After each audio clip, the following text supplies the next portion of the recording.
Cześć, Bartek Urban. Zapraszam do testu Skody Kodiaq. I to już nowej, drugiej generacji Skody Kodiaq. Pierwsza generacja została zaprezentowana w 2016 roku i po 8 latach przyszła kolej na drugą wersję. 8 lat to naprawdę dużo we współczesnej motoryzacji, ale Kodiaq pierwszej generacji nawet pod koniec produkcji sprzedawał się świetnie, więc nic dziwnego, że Skoda chciała jak najdłużej mieć go w ofercie. No ale wreszcie trzeba było pokazać drugą generację, która ma nie lada wyzwanie, czyli być tak samo dobra jak poprzednik. I to widać po wyglądzie, bo ten niby jest nowy, ale bliżej autu do odświeżenia niż do nowej generacji. Jak postawimy obie wersje obok siebie, to widzimy dużo podobieństw, a zmiany są jak właśnie w odświeżeniu, czyli lampy, grill i delikatnie zderzaki. Jak widzicie, przednie światła już poprzednich paliw się dzielone i tak jest też teraz, z tym, że nieco je przestylizowano. Grill znowu nieco przypomina elektryczny model Enyaq. No i nie mogło zabraknąć chyba najmodniejszego bajeru ostatnich lat, czyli świecący grill. W Kodiaqu jest takie punktowe oświetlenie przez środek. Większe zmiany są z tyłu, gdzie teraz lampy mają bardzo oryginalny kształt i są połączone po obu stronach za pomocą odblaskowej blendy na środku. Tak, ta blenda nie świeci, tylko tak wygląda. I sam nie wiem, czy nowy Kodiaq mi się podoba, czy nie. Ten tył moim zdaniem nieco przypomina mi jakiś Renault albo jakiś inny samochód. Wydaje mi się, że poprzednia generacja wyglądała bardziej wyraziście. Ale ta też nie jest zła. Zwłaszcza w tej konfiguracji, gdzie mamy śliczny złoto-brązowy lakier o nazwie Złoty Bronx i ładne felgi. Choć ja i tak jestem większym fanem wersji Sportline, gdzie te czarne elementy robią lepsze wrażenie. Nowy Kodiaq też nieco urósł i ma teraz 4 metry 76 cm długości, magiczne 1,86 m szerokości oraz 1,68 m wysokości. Rozstaw osi to 2 metry 79 cm, czyli nowa generacja jest o 6 cm dłuższa, 2 cm węższa i 2 mm niższa. Rozstaw osi jest chyba ten sam. Mówię chyba, bo nie wiem dlaczego, ale producent przy nowej generacji pokazuje, że rozstaw osi ma zakres od 2,788 do 2,791 mm. Dziwne. W takim razie pora na bagażnik. Ten jest przeogromny i według producenta ma aż 910 litrów, co jest o 75 litrów większym wynikiem niż poprzednia generacja. Kufer jest teraz o 3 cm dłuższy niż był w poprzedniej generacji. I tak, bagażnik wygląda jakby miał około 700 litrów, ale coś czuję, że producent może podawać tą wartość, jak przesuniemy fotele maksymalnie do przodu, a taką funkcję ma też Kodiaq, co jest akurat świetne. No ale tak czy inaczej, ten kufer jest ogromny i ma podwójne dno, które możemy obniżyć albo sprytnie zaczepić i podnieść. Z tym, że ta podwójna podłoga to jest opcja za 850 zł, nawet w bogatszym wyposażeniu. Podobnie jak i koło zapasowe, które kosztuje 750 zł. I jak widzicie na kole jest subwoofer, a w koło są miejsca na klucze czy parę przegródek. I oczywiście pojemność bagażnika liczy się razem z tymi wszystkimi wnękami i schowkami. A Kodiaq ma tych przegródek dużo, tak samo jak i ma haczyki na zakupy czy gniazdo pod zapalniczkę. Z tego poziomu można też położyć oparcia tylnej kanapy, co daje nam płaską powierzchnię. Tylko musimy dołożyć taką dodatkową półeczkę, żeby podłoga była idealnie płaska i nie było tam dziury. Wskakujemy więc na tył. Tutaj, jak na Skodę przystało, miejsca jest mnóstwo, ale to tak mnóstwo.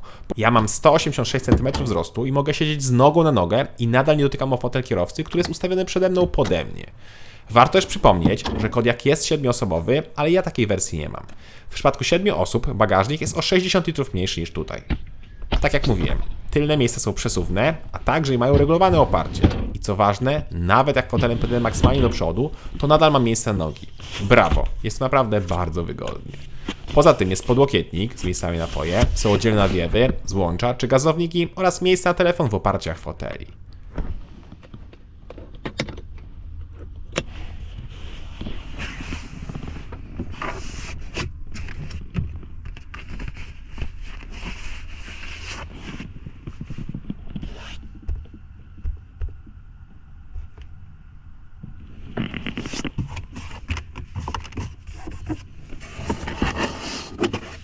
Zanim skoczymy naprzód, to jeszcze taka mała uwaga. Otóż ja miałem system bezkluczykowy, ale nie działał on wraz z klamkami z tyłu. I co ciekawe, jest to podobny problem nie tylko mojej sztuki, ale inne egzemplarze też tak mają. A przecież tutaj po obu stronach widać, że ten czujnik jest. Ciekawe, czy ktoś z Was ma już nowego Kodiaqa i też ma taki problem?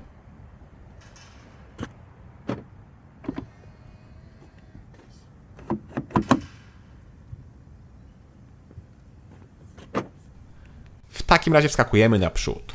I tutaj też muszę dodać jeszcze jedną uwagę, bowiem póki co w cenniku są tylko dwie wersje wyposażenia, Selection i Sportline, gdzie obie są już naprawdę dobrze wyposażone. Nie ma jeszcze tańszego wyposażenia, które w poprzedniku nazywało się Style. Dlatego też Kodiaq w podstawie ma elektryczny fotel kierowcy i to z podgrzewaniem, czego pewnie odmiana Style, czyli ta tańsza, nie będzie miała. Ja miałem też pakiet koniakowych sztucznych skór za 9000 zł, które naprawdę świetnie wyglądają. Chociaż nie podoba mi się trochę, jak wygląda ta skóra na fotelu, bo moim zdaniem brzydko się już układa, a auto ma mały przebieg. Ale fotele są bardzo wygodne i opcjonalnie mogą mieć wentylację i masaż. I tu z przodu też jest więcej miejsca niż w poprzedniku, dokładnie o 4 mm na wysokość. Z tyłu jest o 1 mm więcej. No, zawsze coś. W takim razie pora na deskę rozdzielczą. Tutaj zmiany są dużo większe, z naciskiem na dużo, bowiem ekran jest duży. Opcję ekran ma przekątną 13 cali, czyli tak jak u mnie w teście, który aż wystaje poza deskę. W podstawie jest za to 10 cali i moim zdaniem lepiej to wygląda. Ale do ekranu zaraz wrócę. Porozmawiałem jeszcze o desce, bo ta jest naprawdę fajna. Zobaczcie, niemal nie ma piano black, są fizyczne przyciski, jest sporo schowków, nawiewy też są na idealnej pozycji. No naprawdę, bardzo funkcjonalne i ładne wnętrze.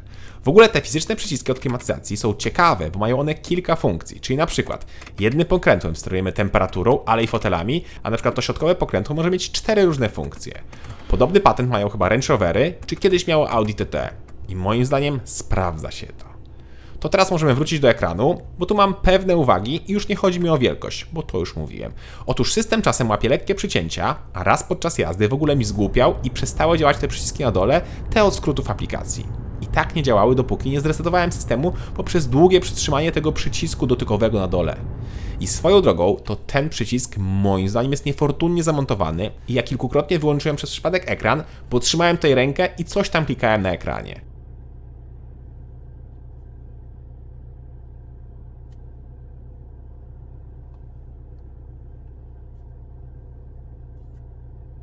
Aha, i kamery cofania też mogły mieć nieco lepszą jakość.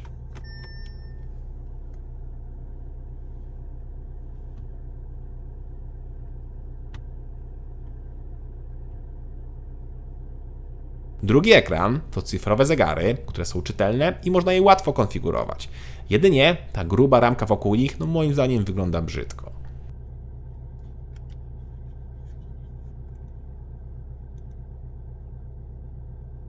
W takim razie sprawdźmy materiały.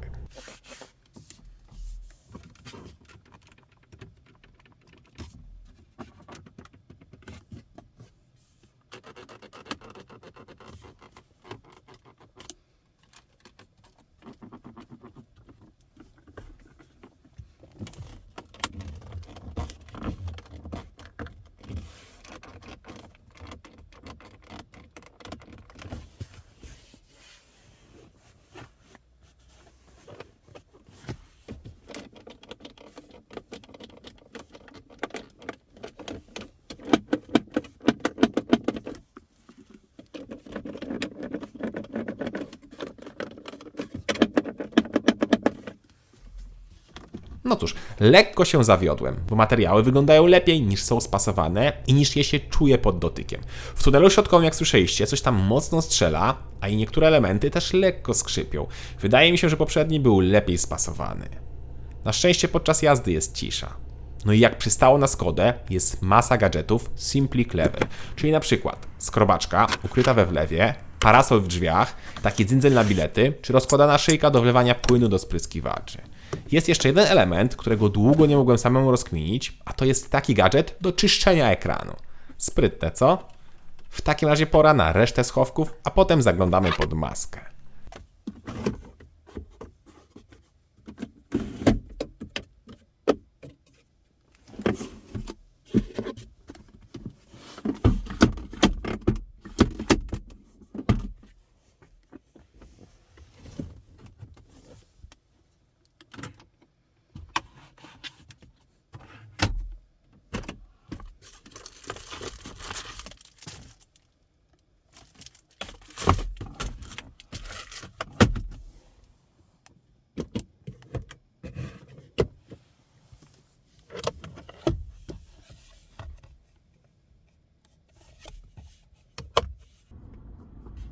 a pod maską stabilnie. Czyli gama silnikowa jest no niemal taka sama. Mówię niemal, bo jeszcze nie ma wersji z silnikiem 2.0 TSI, ale mam nadzieję, że ten wariant też się pojawi. Tak więc w tym momencie do wyboru są silniki tylko 4-cylindrowe turbo i jest to 1,5 litra z miękką hybrydą o mocy 150 koni, 1,5 litra z hybrydą plug-in o łącznej mocy 204 konie, a także i diesel 2-litrowy o mocy 150 lub 193 koni. Póki co, tylko najmocniejszy diesel ma napęd na wszystkie koła. Pozostałe silniki mają przód napęd, a i każdy z silników ma automat dwusprzęgłowy.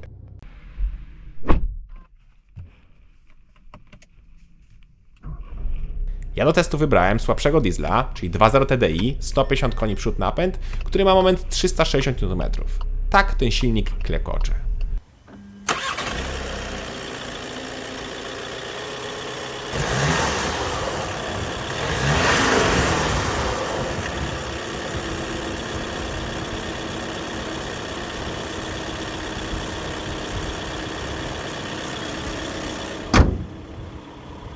No cóż, klasyczny diesel, chociaż w kabinie jest mało słyszalny.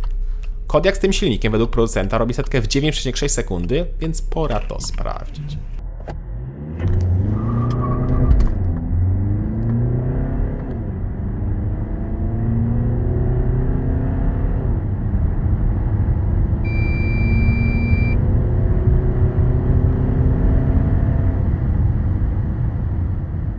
Mój wynik to 9,4 sekundy.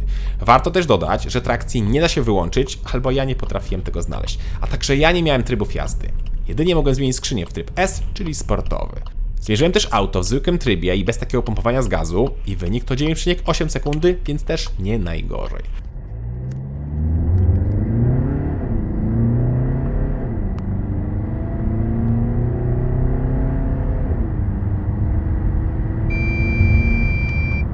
Chociaż oczywiście czas 10 sekund nie jest dzisiaj niczym nadzwyczajnym, ale do zwykłej jazdy w zupełności wystarczy.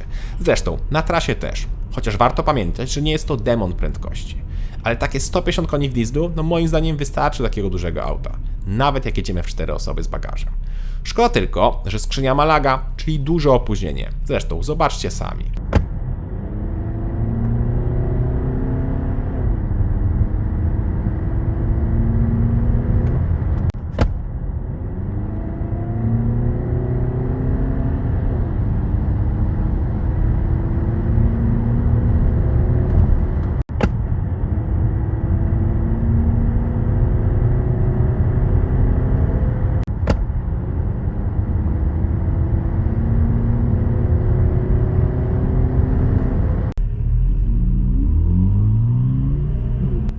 Ewidentnie jest to spowodowane oprogramowaniem. Szkoda.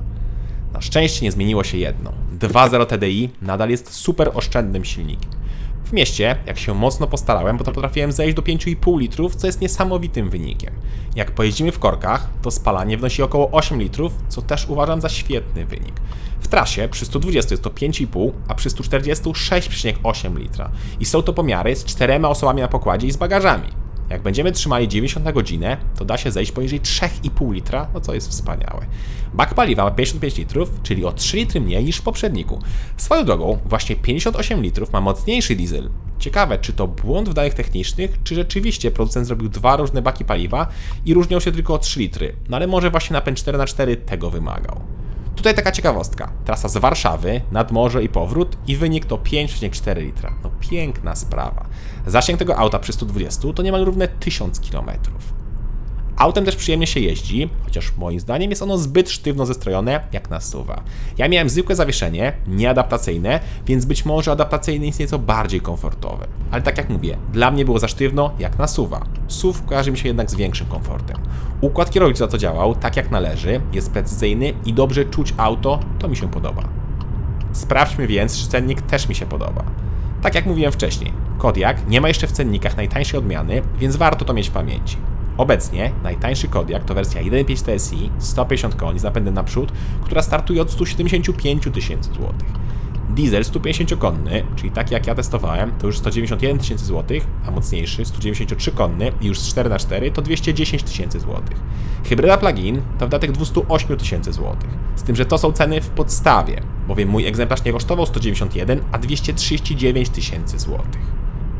Poprzedni Kodiaq był tańszy około 20 000 złotych, jeśli bierzemy pod uwagę to samo wyposażenie Sportline.